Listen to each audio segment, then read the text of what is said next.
இவங்களுக்காக ஆதரவு கொடுத்த எங்க தோழமை இயக்கங்களுடைய நம்பிக்கையையும் கொஞ்சம் கொஞ்சமா சரிச்சுக்கிட்டு இருக்கு. தேர்தல் நேரத்தில் ஊழல் சக்தின்னு சொன்னீங்க. ஆனா இன்னைக்கு சோசியல் மீடியால மக்கள் உங்களை பார்த்து கேள்வி கேட்க ஆரம்பிச்சிட்டாங்க. என்ன கேட்கிறாங்க தெரியுமா? அந்த ஊழல் சக்தியோடு சேர்ந்து இருக்கக்கூடிய ஆளுங்கட்சிய இப்ப என்ன சக்தின்னு கூப்பிட போறாங்க. கிளீன் கவர்மெண்ட் சொன்னாங்க.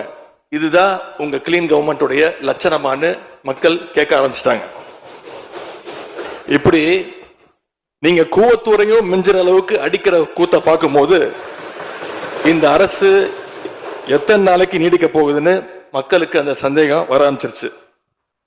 முதல் கோணலே முற்றிலும் கோணல்ன்ற மாதிரி உங்க நடவடிக்கை எல்லாமே இன்னைக்கு மீம் கண்டென்ட்டா மாறிடுச்சு. மாண்பு முதலமைச்சர் அவர்கள் தன்னுடைய தேர்தல் பிரச்சாரத்தில் பெயர் சொல்லக்கூட தயங்கிய அந்த மற்றும் சிலர் கட்சியிலிருந்து ஒரு சிலரை நேற்று சந்திச்சிருக்கிறார். அந்த மற்றும் சிலரில் இருந்து ஒரு சிலர் அமைச்சராக வருவதற்காகவும் வாய்ப்புகள் இருப்பதா செய்திகள் வருது.